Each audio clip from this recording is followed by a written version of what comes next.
Aleluia, aleluia. Queridos, eu acho que é muito importante nós termos entendimento para podermos fluir. Essa é uma característica do meu ministério. Deus tem me dado essa graça de conciliar mover do Espírito com verdades espirituais. Então eu quero falar algumas verdades espirituais ao coração de vocês, para que a gente mergulhe muito mais profundamente naquilo que Deus tem para as nossas vidas. E o que eu quero falar hoje é a respeito de um tema muito importante para nós os cristãos, a respeito da valorização da obra do Espírito Santo.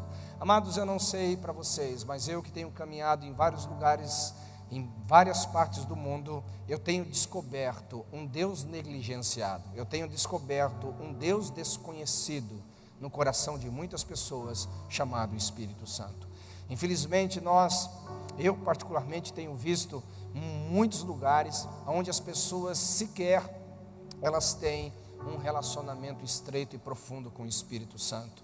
Elas convivem muito mais com o filosofismo do cristianismo, vivem muito mais com estratégias do cristianismo, e eu não quero aqui desprezar estas questões, porque elas são importantes, mas não tão importantes ao ponto de ocuparem o lugar do Espírito Santo.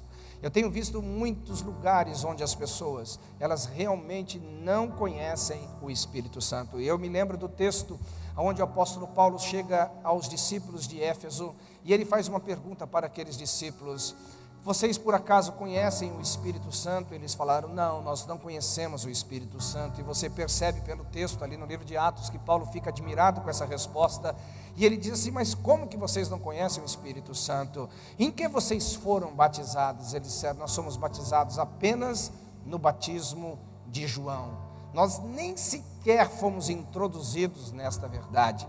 Queridos, eu me lembro uma vez que eu estava conversando com alguns líderes, e eles perguntaram para mim: pastor Marcelo, eu gostaria tanto nos meus cultos de ver um pouco mais da intervenção do Espírito Santo, eu gostaria tanto de ver nas minhas ovelhas um pouco mais da intervenção do Espírito Santo, eu gostaria tanto de ver a glória manifesta na minha igreja, aleluia. E eu falei assim: muito bem, parabéns, o seu desejo está corretíssimo, mas eu quero te fazer uma pergunta, querido, para ver se o seu desejo está alinhado às suas práticas. Ele falou assim: mas como assim alinhado às suas práticas? Falei: por favor, me responde essas perguntas. Qual foi a última vez que você falou do Espírito Santo na igreja? Qual foi a última vez que você ensinou sobre a doutrina do Espírito Santo na igreja? Qual foi a última vez que você ensinou sobre a pessoa do Espírito Santo na igreja? Qual foi a última vez que você falou sobre a missão do Espírito Santo na igreja? Qual foi a última vez que você deu lugar ao Espírito Santo agir e quebrar um pouquinho a sua liturgia, e quebrar um pouco os seus protocolos, e quebrar um pouco o seu governo como arma de liderança e etc. E fui fazendo algumas perguntas bem duras para ele, porque na realidade o Espírito Santo estava querendo quebrantar aquele líder. Ele falou: pastor Marcelo Jamal, eu preciso te falar uma coisa, eu não me lembro a última vez que eu ensinei a igreja sobre isso. Eu não me lembro a última vez que eu falei para a igreja a respeito disso. Eu falei: então, pois bem, meu amigo, vem aqui comigo. Ele falou assim: você pode me ajudar? Eu falei assim: posso te ajudar, então deixa eu te instruir em algumas verdades. Falei: desejos, apenas desejos, não movem Deus. O que move Deus são desejos com motivações corretas, mas com práticas que seguem isto. Porque às vezes nós temos propósitos, mas os planos e as práticas desses planos não cooperam com os nossos desejos e os nossos propósitos. Às vezes nós estamos querendo ver algo, e tudo ministrando a Ele, que na realidade não passa de desejo, e a gente não transforma esse desejo numa atividade, não transforma esse desejo numa direção profunda do Senhor. E Ele falou assim: pastor Marcelo, você está certo, eu preciso me corrigir nisso, eu preciso me corrigir nele. Eu falei: então, muito bem, muito obrigado por ter recebido essa palavra. Aí eu comecei a instruir ele a respeito de algumas verdades. O que está escrito em Romanos capítulo 10, 17? Eu perguntei para ele. Alguém se lembra aqui o que está escrito em Romanos 10, 17? A fé vem pelo ouvir. E ouvir o quê? A palavra de Deus. Diga comigo: a fé vem e ouvir a palavra de Deus. Queridos, mas a palavra de Deus fala sobre céu, fala sobre inferno. A palavra de Deus fala sobre anjos e fala sobre demônios. A palavra de Deus fala sobre pecado e fala sobre santidade. A palavra de Deus fala sobre vida terrena e vida eterna. A palavra de Deus fala sobre homens e mulheres. A palavra de Deus fala sobre solteiros e casados. A palavra de Deus fala sobre novos céus e nova terra. A palavra de Deus fala sobre milênio. A palavra de Deus fala sobre tantas coisas, tantos assuntos. E o que eu quero que você entenda, e o que foi que aquele pastor entendeu e mudou a vida dele, é que o povo vai ter fé, e vai exercer fé naquilo que eles escutam. Você vai observar que a sua igreja, o seu ministério, a sua célula, o seu discípulo, a sua vida, ela é mais forte naquilo onde você mais dedica o teu coração para ouvir o que a palavra de Deus diz. Nós precisamos aprender mais do que nunca a valorizarmos a obra do Espírito Santo. Se nós quisermos que Ele atue de forma muito mais profunda, que Ele atue de forma muito mais poderosa, que Ele atue de forma muito mais contundente, nós precisamos instruir a nós mesmos como líderes, nós precisamos instruir a igreja que nos ouve, nós precisamos instruir as pessoas que estão debaixo da nossa influência, nós precisamos instruir as pessoas a respeito desta verdade. E eu vou te mostrar biblicamente, querido, o quanto o que eu estou pregando não é uma questão minha, é uma visão pessoal do Marcelo Jamal, mas é uma visão da palavra de Deus. Se você olhar, por exemplo, o livro de Gênesis, ele começa de uma forma falando a respeito do Espírito.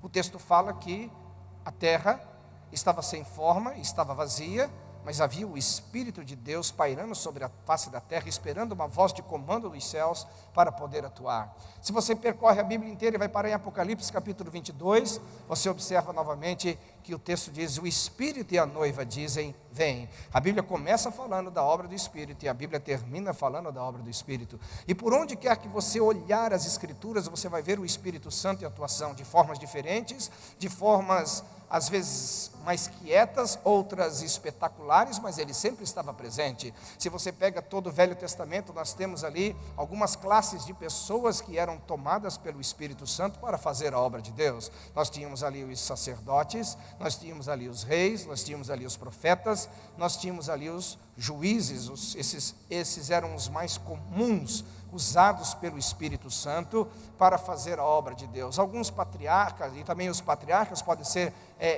catalogados nesta lista. Esses homens, eles escreveram a história de Deus de que forma? Apenas com a sua própria força, apenas com a sua própria inteligência, apenas com a sua própria sabedoria? Logicamente que não. O Espírito do Senhor estava sobre eles, conduzindo esses homens. O Espírito do Senhor estava sobre eles, conquistando o reino. O Espírito do Senhor estava sobre eles, dando estratégia. O Espírito do Senhor estava sobre eles, fazendo a obra de Deus. O Espírito do Senhor estava sobre eles, para trazer a vontade de Deus na terra. Quando você observa então o livro de Zacarias, que ele catalisa toda essa verdade numa só palavra, dizendo: olha, não é por força e nem por violência, mas é pelo meu Espírito. Zacarias fala sobre isso.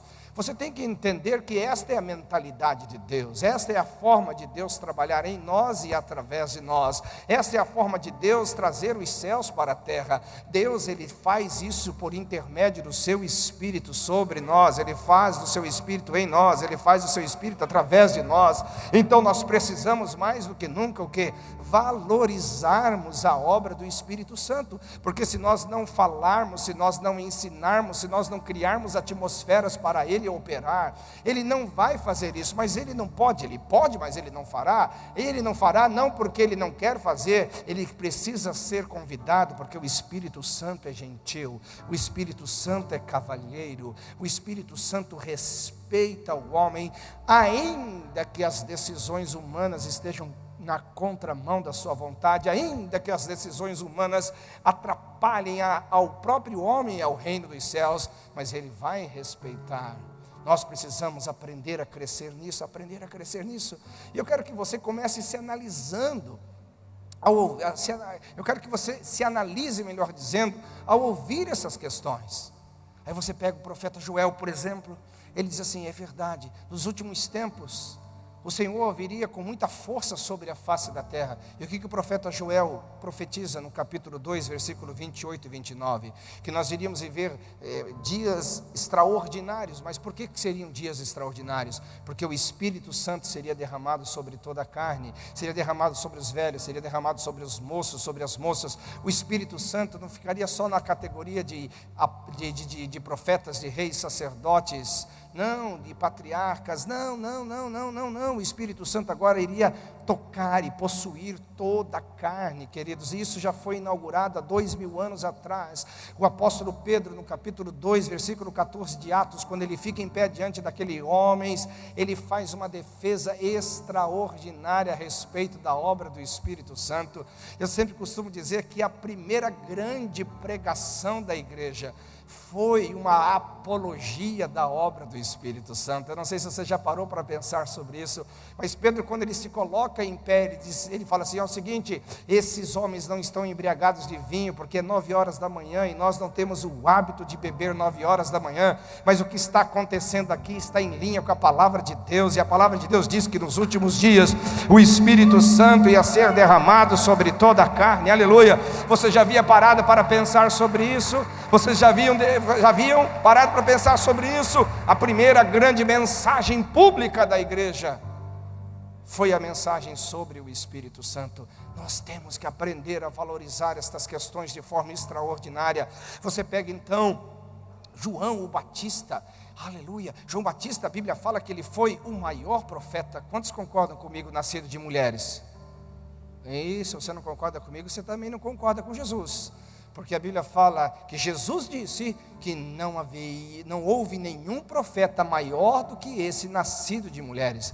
E João Batista veio preparar o caminho do Senhor. E João Batista começa a fazer algumas anunciações a respeito de Jesus Cristo. E ele começa a dizer: eis aí o Cordeiro de Deus que tira o pecado do mundo. Como quem estava dizendo, o Deus se fez carne para que mediante a sua carne ele levasse sobre si as nossas dores e os nossos pecados. Agora olha a mentalidade profética de João. Ele não se limitou meramente a falar a respeito do ministério salvífico de Jesus. Ele não se limitou a apenas falar a respeito da obra da cruz de Jesus Cristo, mas ele disse algo extraordinário lá em Lucas capítulo 3, versículo 16, dizendo o seguinte: este que eu não sou digno nem sequer de desatar as correias das suas sandálias, ele também não vai só salvar vocês, ele não vai apenas libertar vocês dos seus pecados, ele não vai simplesmente pagar o preço diante de Deus para que a reconciliação aconteça. João adianta o ministério de Jesus Cristo. João valoriza algo que ninguém até então podia entender. Alguém está comigo aqui? Aleluia. E ele disse o seguinte: ele não vai apenas salvar vocês, ele não vai apenas purificar vocês, mas ele vai batizar vocês com poder. Ele vai batizar vocês com poder, e o Espírito Santo vai possuir vocês. Aleluia. Alguém pode valorizar a obra do Espírito aqui essa noite? Alguém pode dizer: eu vou entrar nessa vibe do Espírito, aleluia, eu vou dar a Ele a glória que é devida, glória. Oh! Mas daí vem Jesus, aquele de quem João estava falando. Aí vem Jesus. Agora tente imaginar, se João estivesse pregando alguma coisa equivocada a respeito de Jesus. Jesus chegaria lá, logicamente, com todo o seu glamour profético, dizendo assim: João, você pode ter sido o maior profeta nascido entre as mulheres, mas você está desalinhado, cara. Você anunciou uma coisa que eu não vim fazer. Mas não foi isso que Jesus fez. O próprio Senhor Jesus Cristo, Ele mesmo valorizou a respeito da obra do Espírito Santo que seria operado através da sua vida. Acho que você não entendeu o que eu estou falando. Em outras palavras, ele estava dizendo assim: olha, o meu ministério está alinhado com o que Zacarias disse, não é por força nem por violência. O meu ministério está alinhado com o que Joel disse, que nos últimos dias o Espírito seria derramado sobre toda a carne. O meu ministério está alinhado, foi o que João falou: eu vou batizar vocês com o Espírito Santo e com fogo. E ele diz assim para aqueles discípulos no livro de Lucas capítulo 24, vocês fiquem em Jerusalém, até que do alto vocês sejam revestidos do Espírito Santo. O próprio Senhor Jesus Cristo valorizou a obra, o próprio Jesus Cristo valorizou o Espírito Santo, não uma, nem duas, nem três vezes. Eles dizem aos discípulos: olha, vocês foram treinados e muito bem treinados, durante 3 anos e meio vocês viram cegos enxergar, vocês viram surdos ouvirem, vocês viram mudos falarem, vocês viram paralíticos andarem, vocês viram mortos serem ressuscitados, vocês viram eu enfrentando o poder da religião e calando a boca desses religiosos, vocês viram eu operando de forma extraordinária. Mas eu posso falar uma coisa para vocês: todo esse treinamento foi ótimo, todo esse treinamento foi poderoso, todo esse treinamento é válido e não pode ser desprezado, mas ele se torna limitado se vocês não forem cheios do Espírito Santo. Por isso que Jesus falou: fiquem em Jerusalém, até que do alto vocês sejais revestidos de poder. Se só treinamento fosse suficiente, Jesus não teria parado eles lá no cenáculo. Se só treinamento fosse suficiente, Jesus não teria detido aqueles homens. Ele simplesmente teria dito: aqui está o diploma do treinamento de vocês, aqui está o diploma desses anos de discipulado, sigam adiante. Mas o próprio Jesus sabia a respeito da necessidade de ter uma vida cheia do Espírito Santo. E se Jesus disse isso, meu amado, eu não sei porque você e eu achamos contrário, eu não sei porque você e eu não valorizamos aquilo que o próprio Senhor Jesus valorizou. É tempo da igreja, acima de tudo, dizer: Espírito Santo, toma o controle, Espírito Santo, toma o controle, Espírito Santo, toma o controle. Aleluia!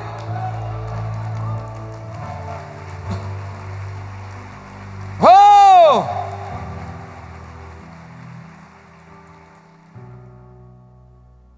Pedro, então, colocando-se em pé, faz a primeira pregação.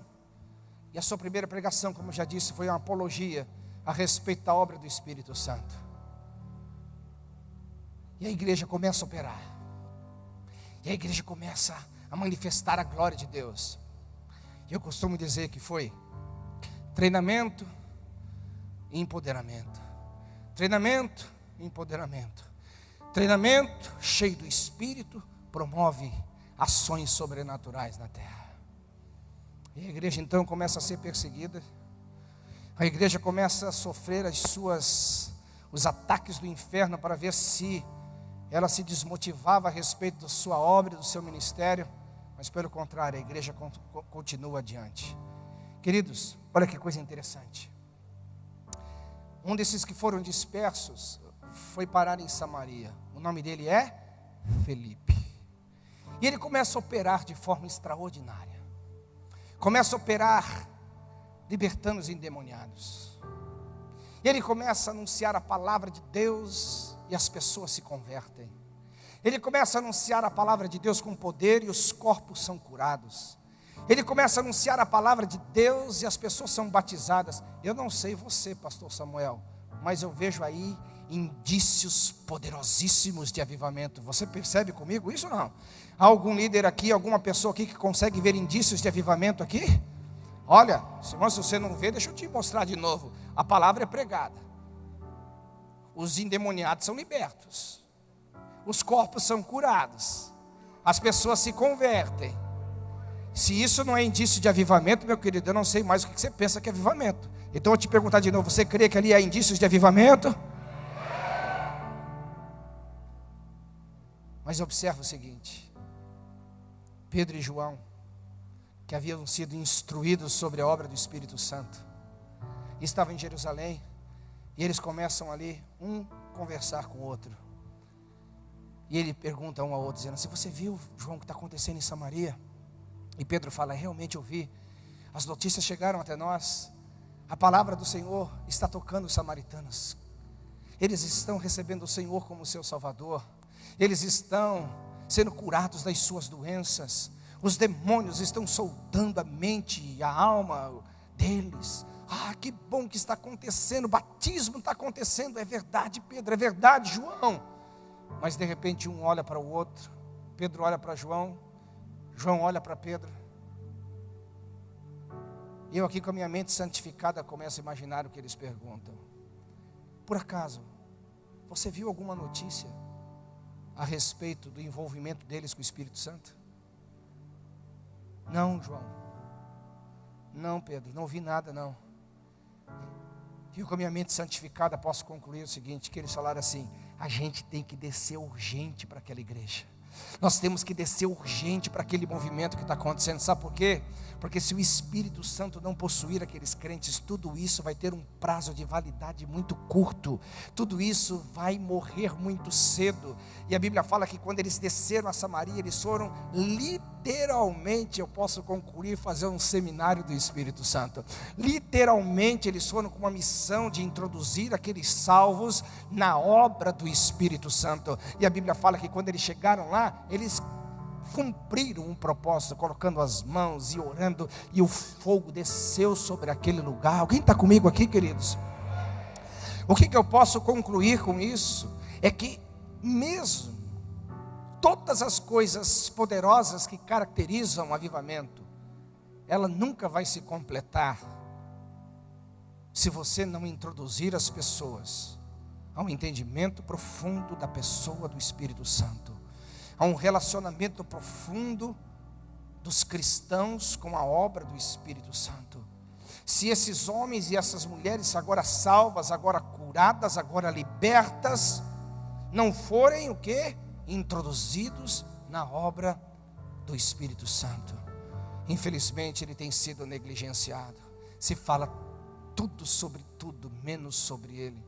Se ensina tudo sobre tudo, menos como os homens e mulheres serem dirigidos pelo Espírito. Se fala tudo sobre tudo, mas não conduzem os homens a uma experiência profunda com o Senhor.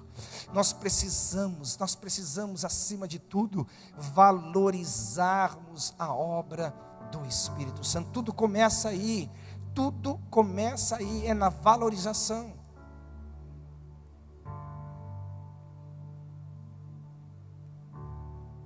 Tudo começa na valorização.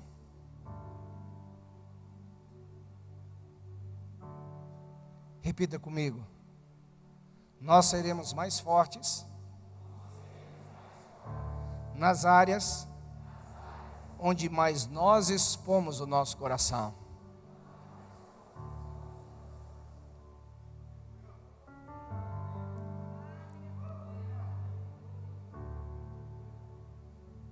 Esse Deus não pode ser mais negligenciado. Esse Deus que habita dentro de nós não pode ser mais negligenciado. Nós precisamos, acima de tudo, crescermos nesse relacionamento com Ele. E daqui a pouquinho a gente vai entender um pouco mais sobre isso.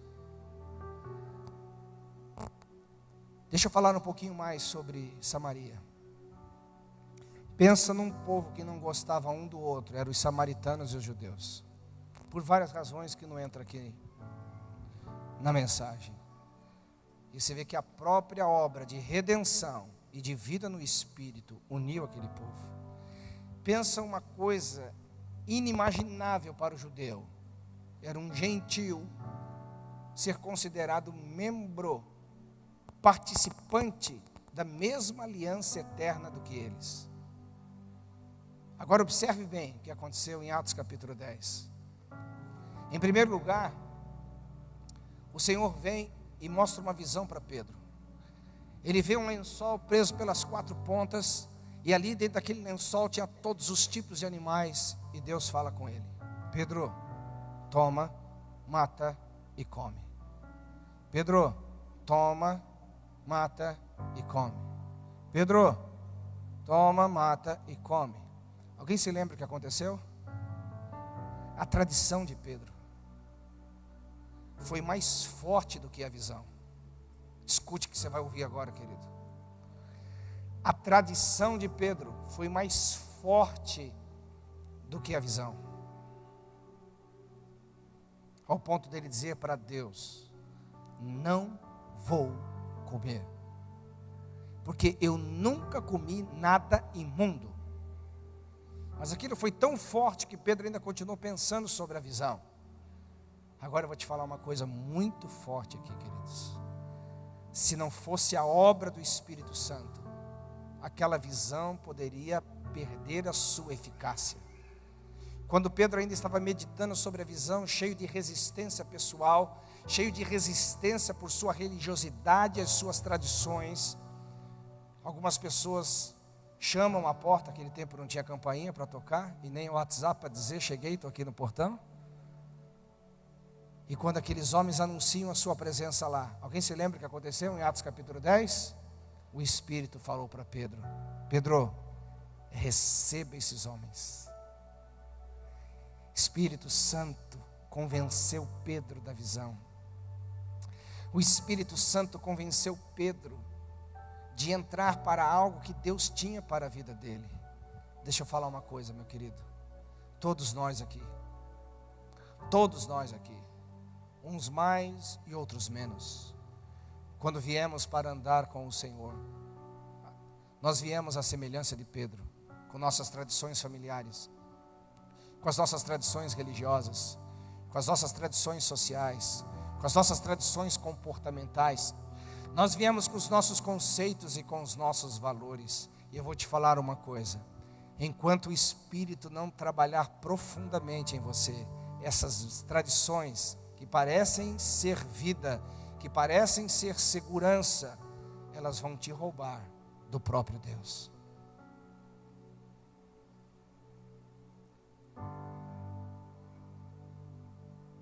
Elas vão te roubar do próprio Deus. Você tem que aprender a se permitir ser quebrado. E você vê uma sequência de Pedro se permitindo, mesmo com todas as resistências. Então ele recebe aqueles homens e eles começam a relatar a respeito da proposta deles. Então Pedro dá a eles comida, dá a eles hospedagem e segue adiante. Você vê quando Pedro ele entra na casa de Cornélio, humanamente falando, você percebe a dimensão de dificuldade que ele estava enfrentando, queridos.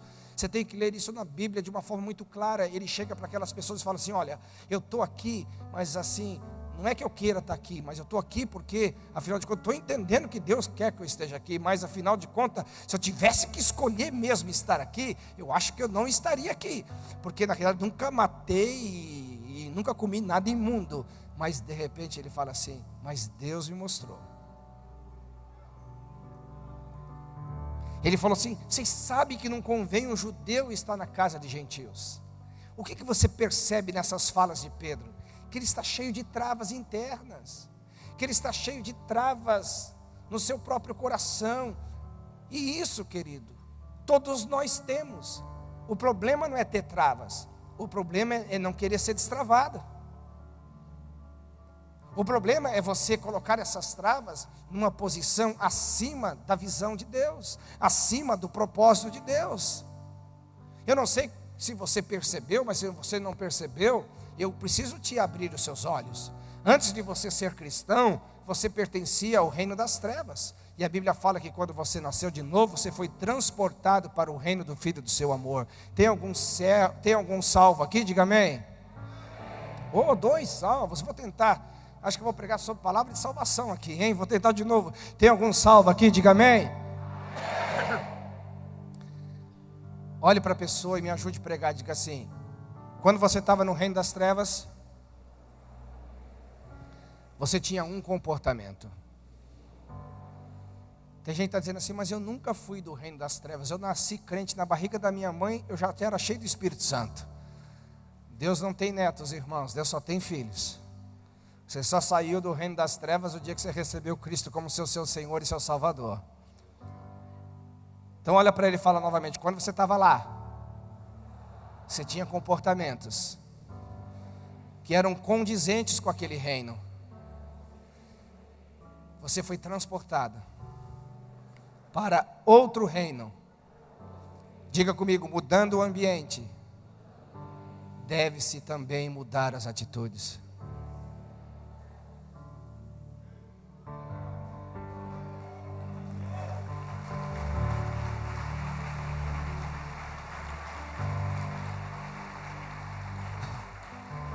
Você não pode querer ter o mesmo comportamento lá e querer que Deus se adeque a você. É o contrário, meu querido, é você que tem que se adequar aos valores do reino. É você que tem que se adequar ao valor de Jesus. Se o próprio Jesus falou sobre uma vida cheia do Espírito, não é você que vai decidir ter uma vida vazia. Não, você tem que optar pela decisão dele. Se essa é a verdade de Deus, então essa é a verdade para você. Se essa é a vontade dele, então essa é a vontade para você. E ponto final. Ou você se converteu, ou você não se converteu.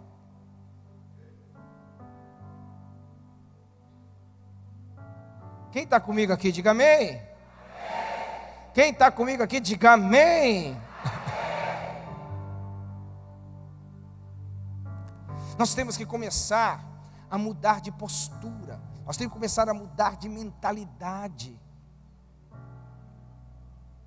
No momento que você vai valorizando a obra do Espírito Santo, ele vai encontrando o ambiente de liberdade para trabalhar com você. Ele vai encontrando um ambiente de liberdade para ir te convencendo de questões que talvez até ontem você não estava inteirado. Agora, você não pode ser igual Pedro, ficar resistindo. Até quando você vai ficar resistindo? Até quando você vai achar que o seu padrão tem que ser respeitado por Deus? Não. É você que tem que respeitar o padrão de Deus. Não, você não está entendendo. É você que tem que respeitar o padrão de Deus. E aqui não é uma guerra denominacional, se nós somos tradicionais, ou se somos pentecostais, se somos históricos, ou se somos neopentecostais, não. É uma questão da palavra de Deus. Não tinha nem denominação quando a Bíblia foi escrita.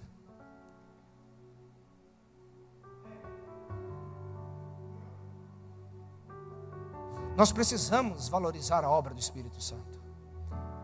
Mas não valorizar de forma hipotética. Não valorizar de uma forma filosófica, valorizar numa forma em que de fato o Espírito Santo pode trabalhar em nós, de fato o Espírito Santo pode trabalhar sobre nós, de fato o Espírito Santo pode trabalhar por intermédio de nós. Nós precisamos ir para esse lugar, nós precisamos ir para esse lugar. Então nesse ponto da mensagem, guarda isso: mudando-se o ambiente, muda-se o comportamento. Deixa eu te mostrar algumas pessoas que mudaram um comportamento extraordinário aqui. Se você observar, por exemplo, o apóstolo Paulo, quando ele chega em Atenas, ele vê lá o Areópago, com todos os altares para todos os deuses. E ele de repente olha lá e observa que havia um Deus desconhecido sendo adorado. Paulo fala assim: uau, eu acho que é esse Deus aí, que eu vou entrar por ele. Né? Eu não sei como Paulo entendeu que aquele lá era Javé, eu não sei como entendeu que aquele lá era o Criador, mas ele, a partir daquele Deus que não tinha nome, ele foi lá anunciar a Deus. Mas o que Paulo faz? Se você ler a carta de Atos, onde fala sobre isso, você vai observar que Paulo, ele comunica o evangelho verdadeiro, não é falso. Ele comunica o evangelho verdadeiro, mas de forma filosófica.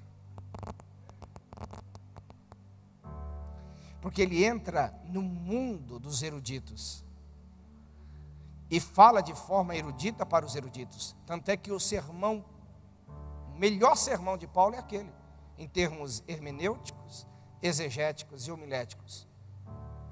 Mas você chega no finalzinho do texto, a Bíblia fala que apenas alguns se converteram. Por quê?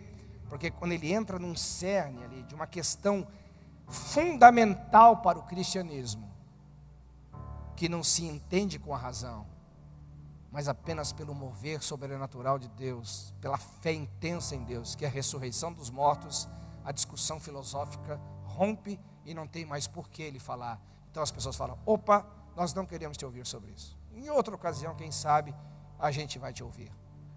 Agora interessante, você vai lendo o texto e você observa que logo dali, Paulo vai para Corinto. Logo dali Paulo vai para Corinto.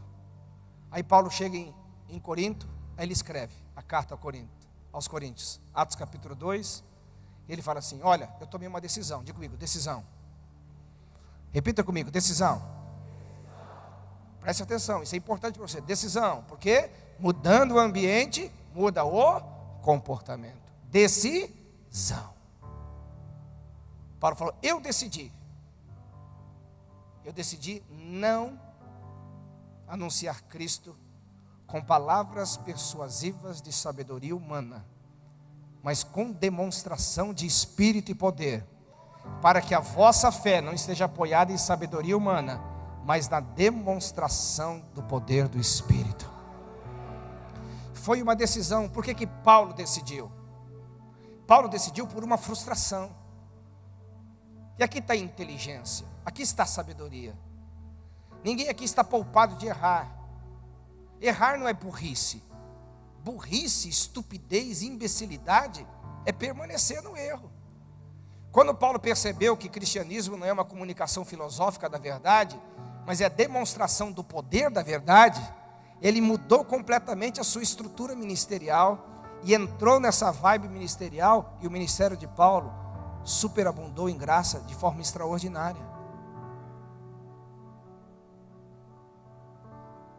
Alguém está comigo aqui ou não?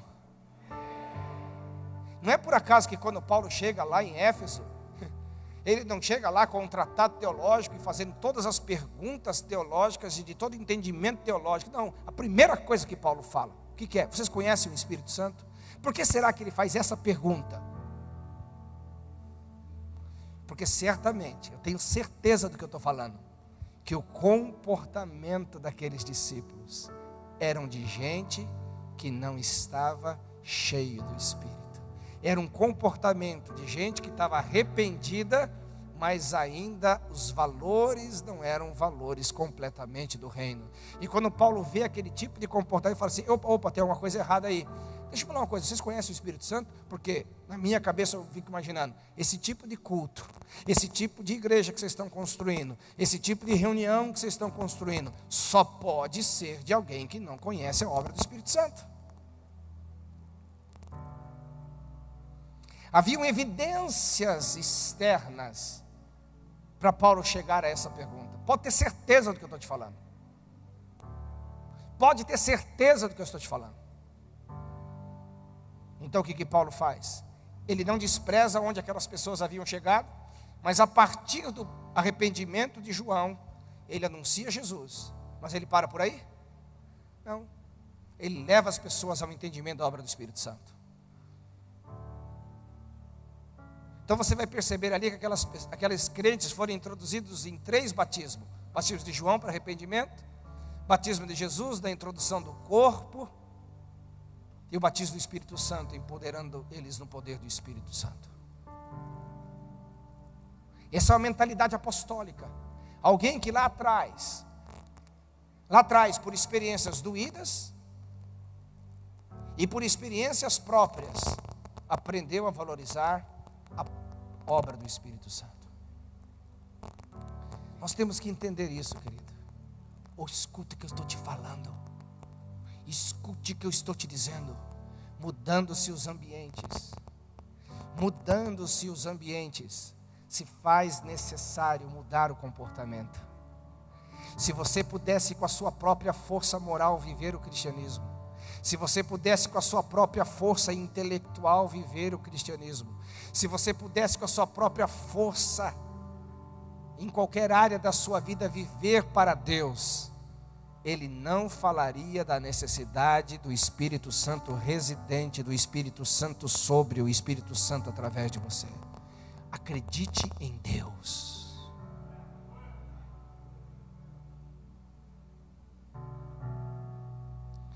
E o que é de admirar na nossa geração, desculpe o que eu vou dizer se alguém aqui se sentir ofendido, mas eu preciso dizer: alguns púlpitos estão cheios de vômitos filosóficos, onde se valoriza mais pensadores que são até anticristãos, onde se valorizam filosofias que não têm nada a ver com o valor do reino, e esses se julgam inteligentes e sábios. A igreja não precisa desse tipo de gente. A igreja não precisa desse tipo de gente. Pastor, a igreja não precisa de pensadores? Lógico que a igreja precisa de pensadores. A igreja não precisa de teóricos? Lógico que a igreja precisa de teóricos. Mas não de sabedoria humana. Sabedoria humana não transforma o homem. A sabedoria humana não converte o homem. A sabedoria humana não sustenta o homem. Eu vou te provar. Olha para a sociedade. Lá fora tem mais sabedoria humana que dentro da igreja. E olha a sociedade como está. Mas dentro da igreja a gente tem uma sabedoria. Dentro da igreja a gente tem um poder que ninguém pode comparar com Ele. Está na hora de nós valorizarmos Ele. Está na hora de nós valorizarmos Ele. Está na hora de nós valorizarmos Ele. Alguém pode aqui dar um brado de vitória? Aleluia!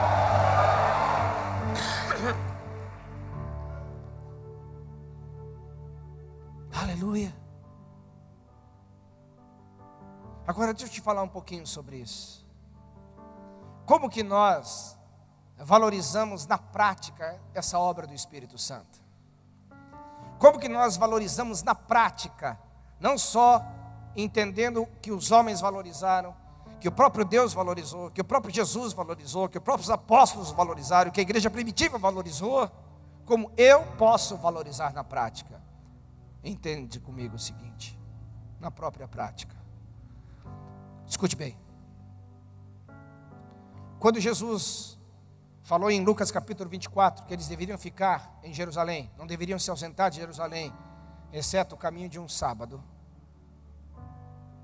Jesus fez essa, ou melhor, deu essa ordem, focada num propósito. Qual era o propósito? Vocês vão ficar lá batendo papo, tendo comunhão? Não. Vocês vão ficar lá tendo um momento gostoso e legal? Não. Qual era o foco deles não se ausentarem de Jerusalém? Vocês vão ter uma expectativa. Vocês vão ter uma expectativa. Qual a expectativa? A promessa do meu Pai. Os 7 dias que eles ficaram lá em oração, os 7 dias que eles ficaram buscando a Deus, trancados num cenáculo, e é pequeno aquele cenáculo, hein, irmão? Eu estive lá, eu acho que esse púlpito é maior. Quem esteve lá sabe do que eu estou falando. Eles se trancaram lá por 7 dias em oração, 7 dias em intercessão. Não sei se estava em jejum, a Bíblia não é clara sobre isso. Mas o que fez eles pararem tudo na vida? O que fez eles entrarem num quarto? A expectativa de algo precioso. Você sabe o que eu percebo às vezes? Logicamente não é o teu caso, né, querido? Você já está numa conferência do Espírito Santo, porque você está dizendo com a sua presença aqui que você está afim do negócio. Amém? 2 améns, aleluia. Eu acho que ele estava pensando assim, não, pastor, eu vim só para uma conferência, eu não sabia o teor da conferência, não. Não, estou brincando. Mas eles estavam lá porque a atitude deles estava dizendo assim, eu estou afim dessa promessa. Eu quero isso. Você sabe que me admira algumas pessoas que querem o Espírito Santo, querem ter uma intimidade com o Espírito Santo, querem conhecer o Espírito Santo, querem ouvir o Espírito Santo, e querem fazer tanta coisa com o Espírito Santo, é que eles passam às vezes dias, semanas, meses, e eu não sei se não anos da vida, negligenciando o Espírito Santo. Eles têm tempo para tudo e todos, mas nunca têm um tempo para um secreto profundo com Deus. Eles tiram férias de 30 dias, e não pode tirar uma semana dessas férias dizendo, essa eu vou dar para Jesus. Eu vou me entrar num quarto em jejum, eu vou entrar num quarto em oração, eu vou entrar num quarto com a Bíblia, eu vou entrar num quarto com alguns DVDs que falam sobre a obra do Espírito Santo, e eu não saio dali até eu não entender melhor a respeito dele. As nossas práticas determinam se as nossas crenças são só filosóficas ou elas realmente estão possuídas de paixão, queridos.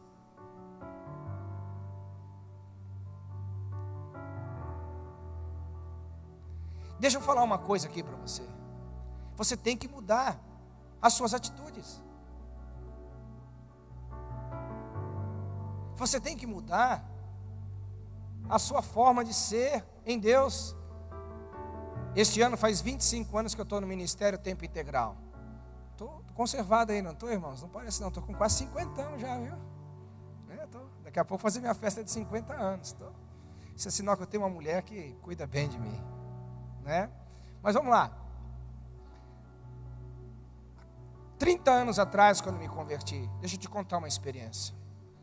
Irmãos, graças a Deus que eu fui discipulado por gente que era fominha. Por 3, 4 coisas eles eram muito fominhas. Eu posso, assim, ser categórico no que eu estou falando. aqueles camaradas eram fominhas por almas. Eu não me lembro, quando eu andava com aqueles homens, eles não voltavam para casa sem ganhar uma alma para Jesus. Era impressionante. Eles diziam: eu não volto para casa, eu quero ganhar uma alma para Jesus. Eu fui treinado nisso daí. Aqueles homens eram famintos pela palavra. Quando eles encontravam alguém que conhecia mais do que eles, ali virava culto. Era num restaurante, era na praça pública, era depois de culto. Eles colocavam, a gente tinha uma brincadeira assim, que a gente pegava o canudinho, jogava na veia espiritual do camarada e chupava tudo em canudinho. A gente queria a revelação da palavra, revelação da palavra, revelação da palavra. Aqueles homens amavam demais a igreja, amavam demais a igreja local. Mas uma coisa forte na vida daqueles homens, eles eram apaixonados pelo Espírito Santo. Irmãos, as nossas campanhas de oração não duravam um dia, durava semanas, meses. Ele chegava assim: irmãos, vamos fazer uma vigília. Eu falei: então vamos. De quantos dias? De 40 dias. E a gente ia 40 dias para o monte orar. 40 dias de jejum, de oração. 40 dias. Inúmeras vezes. Eu perdi as contas. De eu chegar no monte 10, 11 horas da noite. E sair de lá 5 horas da manhã, 6 horas da manhã. E aí tudo sujo de terra, ir para trabalhar, entrar às 7, 8 horas da manhã, trabalhar o dia inteiro. E aí de noite ir para o monte de novo. E naquela época eu estava no seminário, ia para o seminário, do seminário ia para o monte. Mas você sabe que esse tipo de comportamento incomoda, principalmente religioso. Na igreja que eu congregava, uma igreja muito legal, muito jóia, um pastor muito 10, eu comecei a ter alguns conflitos, principalmente no meio da juventude, porque eu estava naquela época com 18 anos de idade, né? E aí os jovens começaram a dizer: não, que o Jamal, ele está querendo aparecer. Conversa de Mical. Você conhece de Mical? Né? Mical está cheio na igreja. Elas ficam nos seus alpendres, entendeu? Tentando se achar santarrona, se achar dentro da espiritualmente correta e condenando os malucos que estão dançando ali diante da arca. Não é assim? Mical faz isso. E aqueles camaradas começaram, me bater, pensando num cara que apanhei. Mas pensa num cara que apanhei e não está fazendo nada. Eu só ia para o monte orar. Eu só era o primeiro que chegava na igreja. Eu só era o último que saía da igreja. Eu só era o cara que mais ganhava alma. Eu era o cara que mais conhecia a Bíblia. Só isso. Acho que isso estava incomodando eles. Não fazia nada demais. Aí o meu pastor, ele falou o seguinte: que homem inteligente. Ele reuniu aquela galera toda lá. Falou assim: vem cá, preciso ter uma conversa com vocês. Aí chamou a galera e falou assim: estou sabendo que vocês estão meio discutindo aí. Eu quis dizer assim: eu não, eu sou vítima. Falei: eu sei que vocês estão se levantando aí contra o Marcelo, mas deixa eu te falar uma coisa. Hoje eu não posso falar nada se não dar um conselho, mas o tempo vai provar uma coisa para vocês. Se o Marcelo continuar nessa pegada de jejum, oração, busca pelo Espírito Santo, vigília, leitura da palavra, dedicado, daqui a algum tempo Deus vai levantar ele de forma extraordinária. E se vocês continuarem nessa carnalidade, daqui a algum tempo, muitos de vocês vão se desviar da fé, e eu não vou vê-los mais na igreja. Parece que ele estava profetizando. Toda aquela galera hoje, 90% está no mundo. Se não está no mundo, está vivendo um cristianismo mundanizado. Um cristianismo ridículo que não honra os céus e o valor do que Cristo fez por nós na cruz do Calvário. Sabe por quê, queridos? Nós não podemos só honrar o Espírito Santo falando com as nossas bocas, se as nossas atitudes não seguem aquilo que a gente quer. Nós não podemos achar, queridos, que nós vamos ter uma vida plena no Espírito Santo, e nós vamos ter uma vida triunfante no Espírito Santo, simplesmente porque alguém orou por nós, ou a gente ouviu uma pregação, e a nossa vida mudou por completo. Não, isso tem que estar enraizado no seu estilo de vida, isso tem que estar enraizado na sua forma de proceder, isso tem que estar enraizado naquilo que você pratica semanalmente. Aleluia, o que você está fazendo essa noite? Eu estou fazendo uma vigília, porque eu estou buscando o Espírito Santo, eu quero a sabedoria do Espírito Santo, eu estou aqui buscando a Deus, eu quero Deus. Aleluia, o que você está fazendo hoje? Eu estou jejuando. Por que eu estou jejuando? Porque nem só de pão viverá o homem, mas de toda a palavra que procede da boca de Deus. O que você está fazendo? Eu estou aqui voltando a ser apaixonado pelo Espírito Santo, eu estou aqui voltando a ser apaixonado. Agora, se você ficar no seu piloto automático da religiosidade, você só vai ficar com vontade de conhecer o Espírito Santo, porque as suas práticas não estão alinhadas com os seus desejos. Veja que aqueles discípulos mudaram radicalmente a sua postura. Veja que o apóstolo Paulo mudou radicalmente a sua postura. Nós temos que mudar a nossa postura. Mudar completamente. Em todas as igrejas que eu tenho ido, onde há um esfriamento da obra do Espírito Santo, a prática daquela igreja é cristã. A prática daquela igreja é até bíblica, mas é uma prática sem paixão. É uma prática sem busca do Espírito. É uma prática sem busca do sobrenatural. É muito uma prática letrista. Nós precisamos nos envolver mais com o Espírito Santo. Nós precisamos nos envolver mais com o Espírito Santo. Eu vim de uma geração de pastores.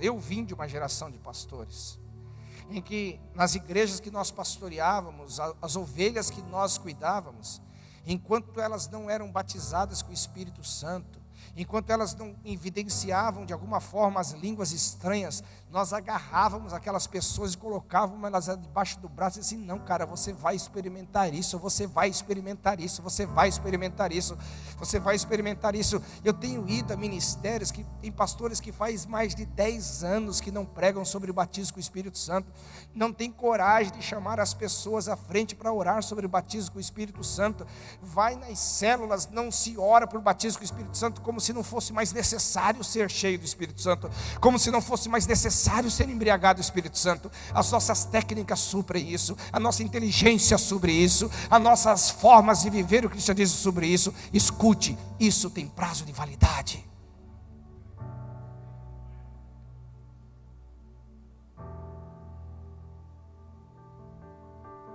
Isso tem prazo de validade.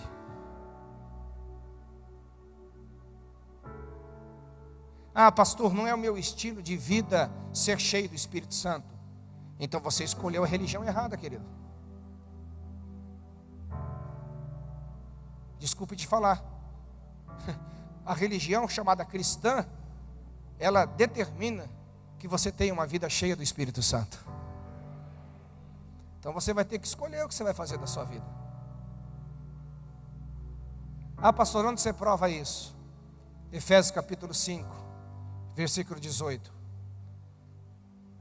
Não vos embriagueis com vinho onde há dissolução, contenda, mas enchei-vos do Espírito. Eu não sou tão bom no português, mas pelo menos o que está escrito em português ali não é uma opção. Olha para mim aqui e diga, não é uma opção. Diga, não é uma opção. É um mandamento. E agora eu vou te falar uma coisa que talvez você já deve ter ouvido, lógico que vocês têm um baita de um pastor aqui, mas apenas para relembrá-los. Ser cheio do Espírito Santo depende mais de você do que de Deus.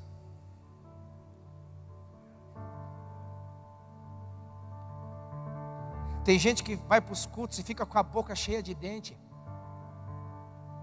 esperando o Espírito Santo chegar. Alguém entendeu minha brincadeirinha aqui, né? Os mais antigos entenderam. Queridos, você tem que entender que ser cheio do Espírito Santo é mais uma questão pessoal do que divina. Eu vou te dar um exemplo muito claro. Em qualquer lugar do planeta Terra, no continente norte-americano, no sul-americano, no Caribe, na América Central, na África, na Europa, na Ásia, na Oceania, em qualquer momento, em qualquer hora do dia, em qualquer estação do ano, se alguém resolver aceitar Jesus, ela consegue essa salvação ou não? Sim ou não? Eu não entendi, sim ou não? Sabe por quê? Porque isso é uma obra consumada.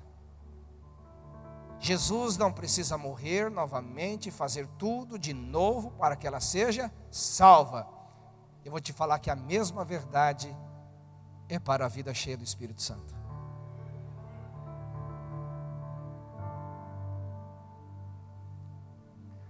Muitos de nós estamos aqui, eu não sou cheio porque o Espírito não me enche. Eu não sou cheio porque o Espírito não me enche. Eu estou esperando. Na verdade, repita comigo.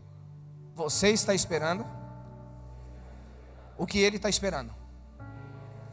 Olha para o seu irmão e diga assim: você está esperando o que Ele está esperando. Olha para os olhos dele e diga assim: você está esperando ser cheio do Espírito Santo, e Ele está esperando que você seja cheio do Espírito Santo.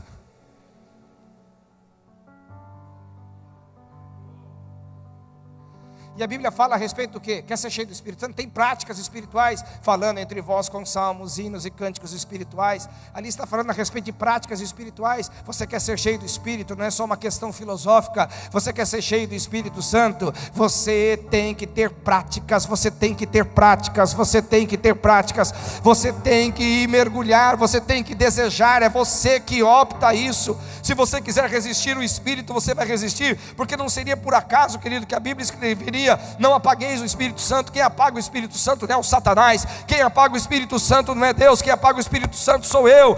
Quem é que entristece o Espírito Santo não é o diabo chifrudo e rabudo. Quem é que entristece o Espírito Santo não é o próprio Espírito Santo, quem entristece o Espírito Santo sou eu. Eu preciso me responsabilizar por isso. A igreja que nós temos é a igreja que construímos, a vida cristã que temos é a vida cristã que construímos. Nós precisamos tomar responsabilidades em Deus.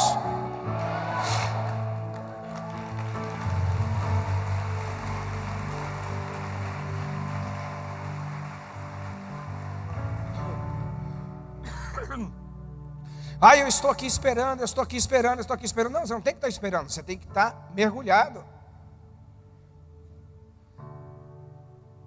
Pastor Marcelo, você nunca teve uma vida vazia do Espírito Santo? Já tive, mas eu preciso confessar.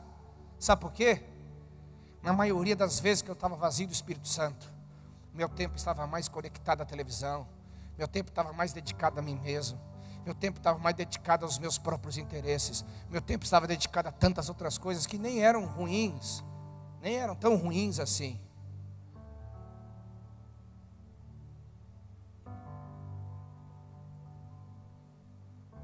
Mas graças a Deus que em cada um desses momentos, quando eu percebi que eu estava na minha força, na sabedoria meramente humana da verdade do cristianismo, eu falei: eu sei quando eu estou assim, eu sei quando eu estou assim, Espírito Santo, eu sei, eu confesso como pregador. Olha que eu prego, hein? Só nessa semana já preguei 18 vezes. Pensa num cara que prega, eu sou uma máquina de pregação. E eu só não prego mais porque vocês não me convidam tanto. Estou brincando. Eu gosto de pregar. Pensa assim, palavra dentro de mim assim flui. Aleluia. Deus me deu o ministério da pregação. Mas eu sei quando eu estou pregando por um conhecimento adquirido. E eu sei quando eu estou pregando regado de uma vida de oração, regado de uma vida cheia do Espírito Santo. Eu sei, eu não posso mentir para mim mesmo. Eu posso mentir para vocês, porque a inteligência humana embriaga também. Quando eu fico assistindo televisão, vejo aqueles caras inteligentes falando, eu falo assim: quem me dera. Embriaga, não embriaga? Esses camaradas falam de um jeito, eles têm um conhecimento. Eu falo assim: meu Deus, se eu tivesse um neurônio desse. Ô Espírito Santo, eu estou ficando com inveja do cara. O cara é ímpio, eu sou crente, o negócio está errado aí. Eu sei. E eu não tenho a soberba de chegar lá para ele e falar: Espírito Santo, me perdoa. Eu estou mantendo uma distância, eu apertei o piloto automático do meu ministério. Eu estou vivendo muito mais por estratégias que funcionam, e de fato elas funcionam, eu não posso desprezá-las. Eu estou vivendo muito mais por verdades que eu aprendi, elas são verdadeiras, eu não posso desprezá-las. Mas eu sei que eu não estou regado de uma vida profunda em você. Eu sei que o meu secreto já não é tão intenso. Eu sei que a minha busca, isso tem me salvado, meu irmão. Porque o Espírito Santo, ele Ele está assim, desesperado que você chega a esse conhecimento. Ele não vai apontar o dedo na sua cara e dizer assim: isso mesmo, seu safado, você é vergonha, você me desprezou, agora eu vou te deixar uns 30 dias de molho aí para você aprender a depender mais de mim. Não, na mesma hora o Espírito Santo já pula para cima de você, aleluia, já te abraça, já te envolve e fala: como eu estava querendo você falando isso para mim, aleluia. Tem alguém comigo aqui? Dá um brado de vitória, meu querido.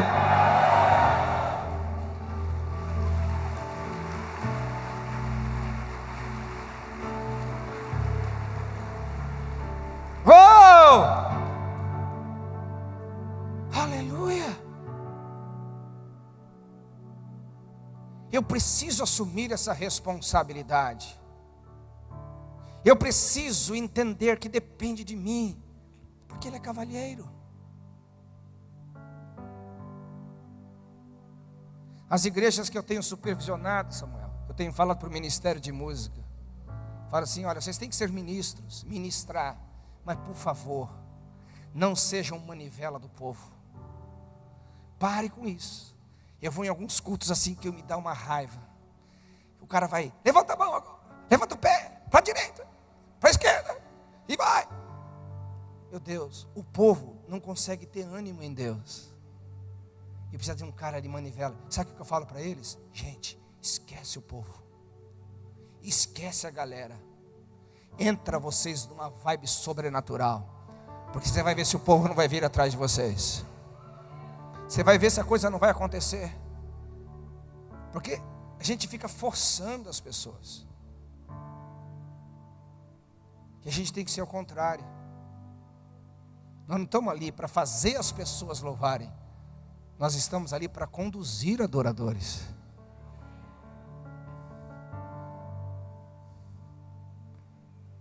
Está comigo aqui, igreja? Está comigo aqui, igreja? Mas pastor, por que essas pregações são necessárias? Ah, você sabe por que é necessário. Por causa de você. Eu não, tá bom, rejeite quanto você quiser, mas você sabe que é por causa de você. Repita comigo: a igreja que temos é a igreja que construímos. Certa vez eu falei, conversando com o pastor, eu falei: a minha igreja está tão fria. Eu falei assim: não, tua igreja não está tão fria. Vocês resolveram ser frios. Porque o louvor é você quem dá. Se o louvor vai ser frio ou quente, é você quem determina. A adoração, se ela é fria ou quente, é você quem determina. Ah, mas não é o Espírito Santo? Lógico que não, é você. Não, você não está entendendo, é você que determina.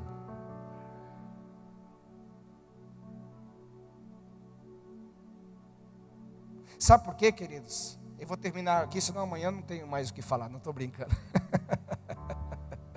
Sabe por quê? É muito fácil nós transferirmos responsabilidades. É muito fácil ficar igual um 2 de paus assim, ó. Igual um bocozão.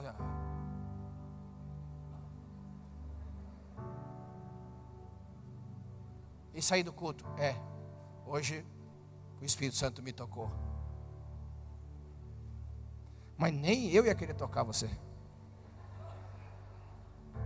Cara, tem uns caras que são tão frios, que quando eu olho para ele assim, eu oro por todo mundo primeiro, para depois orar por ele, porque eu tenho medo de orar por ele e ficar frio também. Aí eu não consegui orar pelos outros, entendeu?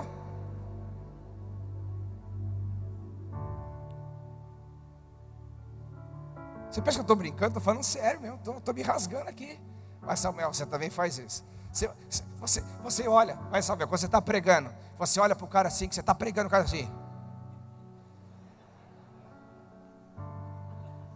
É para esse tipo de pessoa que você olha quando você está pregando. Fala a verdade, Samuel. Alexandre, você olha para esse tipo de gente, né? Esse tipo que te motiva, não é isso aí? É ou não é? Não? Para que você olha? Para aquele cara que você está pregando e o cara está bebendo. Fala: isso mesmo, pastor, prega, pastor. Fala, pastor, aleluia, é isso mesmo que você está falando comigo. Aí eu vou, cara, eu prego só para ele, aleluia. Eu prego só para ele. Isso, lógico, meu irmão. Eu não sou burro. Além de sou ungido, eu sou inteligente.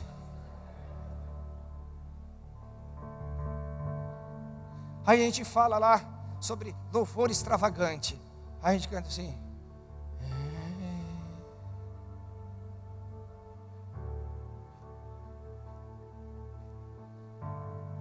Pelo amor de Deus, querido, você tem que entender que tem a sua participação nisso. É muito fácil a gente transferir responsabilidade para o Espírito Santo. É muito fácil a gente achar que é Ele que tem que fazer tudo, e na realidade não é. O que Ele já tinha que fazer, Ele já fez. Ele está aqui desesperado, querendo ouvir você dar um glória, e de você levantar a mão e deixar Ele te embriagar. Eu me lembro. Eu tinha um crente na igreja, pensa num crente legal aquele cara. Cara, eu era apaixonado por aquele cara. Apaixonado. Ele fala assim: pastor Jamal, olha, pastor Jamal, você quer ver uma coisa gostosa? É quando vem um pastor assim, ora por mim, e eu caio na unção. Eu falei: cara, eu também gosto demais disso daí. Você gosta, Jamal? Eu falei: pai, eu gosto demais. Aí ele falou: também gosto, pastor Jamal. Aí sabe de uma coisa, pastor Jamal? Quando alguém ora por mim assim, eu não sinto nada assim, e eu fico triste, sabe o que eu faço? Eu me jogo. Aleluia. Porque sabe o que eu aprendi? Não, ele falou para mim: se Deus não me toca, eu toco Ele. Tem alguém comigo aqui? Meu Deus, como a gente precisa desse tipo de gente dentro da igreja, meu irmão. Olha aqui, ó. Nem vou olhar para vocês não pensarem que eu tô revelando vocês. Não vou nem olhar. E nem para vocês também, vou falar de olho fechado. Porque eu já vi assim, ó, as mentes teológicas e tradicionais dizendo: pastor, isso não é carnalidade? Irmão, eu vou até concordar que é, mas é uma boa carnalidade, não é? Fala a verdade. Se toda carnalidade fosse essa, se jogar no braço do Espírito Santo, dançar com o Espírito Santo, pular com o Espírito Santo, correr com o Espírito Santo, glorificar a Deus com o Espírito Santo, que essa carnalidade tome conta da igreja, aleluia.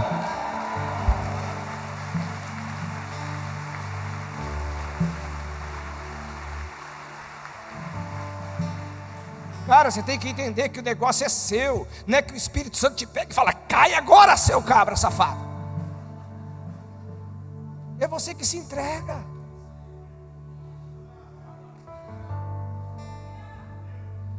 Aí Espírito Santo tem que me tomar e tirar a consciência. Não, cara, você está na religião errada. Quem tira a consciência é o Satanás. Quem tira a consciência é o diabo. Deus nunca vai tirar a tua consciência. Você sempre vai fluir em Deus conscientemente. Aleluia. Você vai correr em Deus conscientemente. Você vai pular, vai dançar, vai gritar, vai orar em língua estranha conscientemente. Você vai fluir no Espírito Santo conscientemente. Você tem que quebrar a sua tradição para que você não entenda isso como carnalidade. É a forma de Deus operar. Aleluia. Você vai numa festa de carnaval, aquelas mulheres sem roupa, aqueles homens todos bêbados, é um comportamento errado deles? Não, é a proposta da festa. Quando você vai numa igreja e você vê gente dançando para Jesus, pulando para Jesus, orando em língua estranha com Jesus, com o Espírito Santo, e dançando e sendo embriagado, querido, isso não é indecência, isso é a proposta da festa.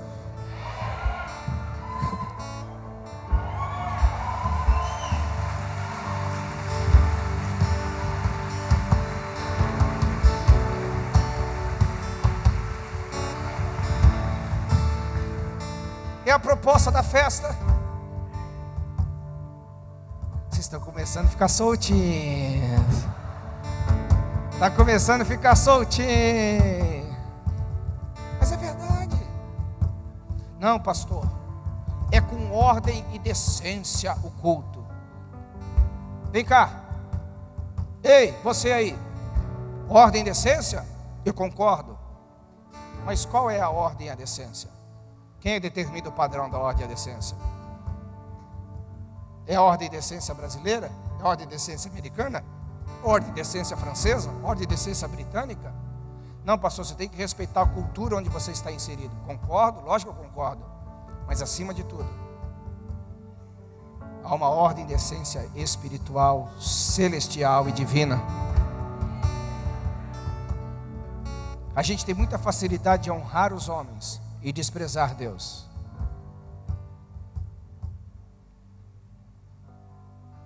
A igreja é supracultural.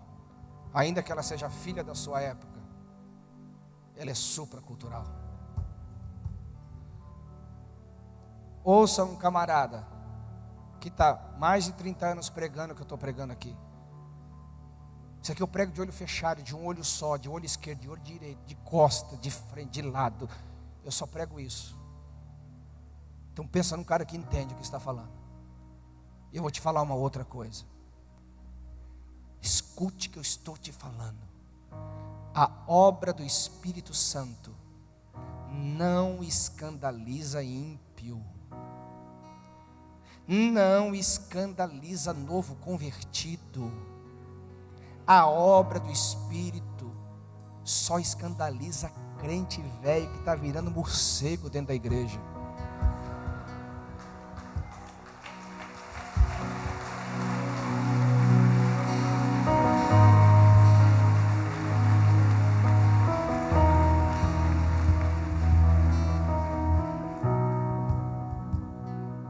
Pode observar, o cara novo, o cara está na igreja novo, pode observar, quando o camarada vê o negócio daquele, ele não pensa duas vezes, ele já está lá no reteté, no pró, ele já está lá.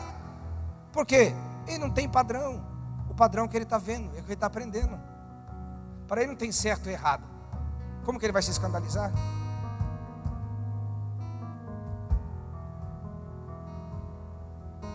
Ah, pastor, você está desprezando a carnalidade. Não estou desprezando a carnalidade.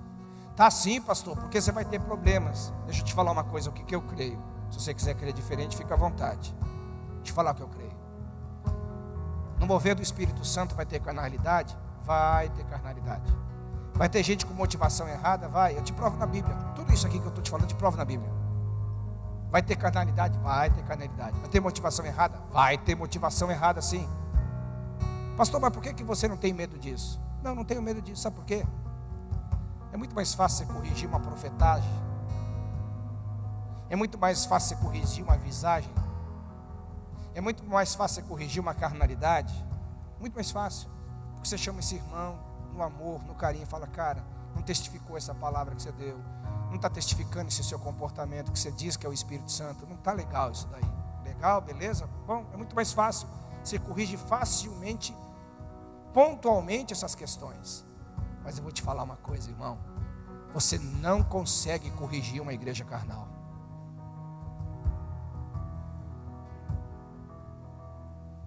Você consegue corrigir exageros. Você consegue corrigir exageros. Mas você não consegue corrigir uma igreja onde o Espírito Santo não pode tirar a carnalidade dela. Você não consegue corrigir um homem que o Espírito Santo não pode convencê-lo. Sabe por quê? Porque o homem não convence o homem. O homem não tem poder de transformar o homem. Só o Espírito Santo trabalhando. Só o Espírito Santo fazendo a obra que Ele é propícia. Agora, pastor, o que você está propondo? A gente vai pular, dançar, correr, gritar, chorar, correr? Não sei. Eu não estou falando nada. Eu não estou aqui trazendo o estereótipo do mover do Espírito Santo. Você nunca vai me ouvir, você nunca vai ouvir eu falar a respeito disso. Eu defendo essas manifestações, mas não digo que obrigatoriamente ela tem que acontecer. Porque um chora, outro fica quieto, outro corre, outro pula, outro grita, outro canta, outro ora em línguas. O que não pode é você ficar fora do mover de alguma forma, querido. O que não pode é você se travar para Deus por causa da sua tradição. E é você que tem que se quebrar. Já preguei isso e estou terminando. É você que tem que se humilhar. É você que tem que reconhecer que isso está errado.